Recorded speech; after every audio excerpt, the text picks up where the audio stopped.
ঝিনাইদহ ৪ আসনের এমপি আনোয়ারুল আজিম আনারের খণ্ডিত মরদেহ উদ্ধারে কলকাতার খালে চলছে অভিযান। জাল ফেলে খোঁজা হচ্ছে আনারের মরদেহ।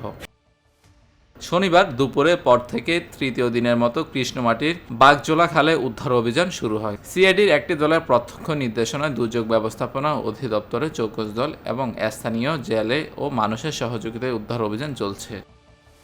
স্থানীয়রা বলছেন, এখানে কোনো মাছ বা মাংসের উচ্ছিষ্ট ফেললে ১ থেকে ১.৫ ঘন্টার মধ্যে কুকুর সেগুলো নিয়ে নেয়। সেখানে এমপি আনারের মরদেহ লুকানোর জন্য যে ব্যাগ সেটা চোখে পড়েনি। অনেকে বলছেন, এখানে যদি থেকেও থাকে তা পাওয়া মুশকিল।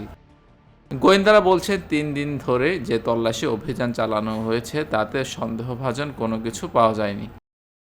হত্যাকাণ্ড সংঘটিত করার অভিযোগে ইতিমধ্যে গ্রেপ্তার সৈয়দ আমানুল্লাহ আমান ওরফে শিমুল ভূঁইয়া, ফয়সাল আলী শাহাজি ওরফে তানবীর ভূঁইয়া ও শিলাস্তি রহমানের ৮ দিনের রিমান্ড মঞ্জুর করেছেন দেশের আদালত। অন্যদিকে হত্যাকাণ্ডে অংশ নেওয়া জিহাদ হাওলাদার ওরফে কসা জিহাদকে ১২ দিনের রিমান্ড দিয়েছেন ভারতের বারাসাতের আদালত। News desk, DBC news.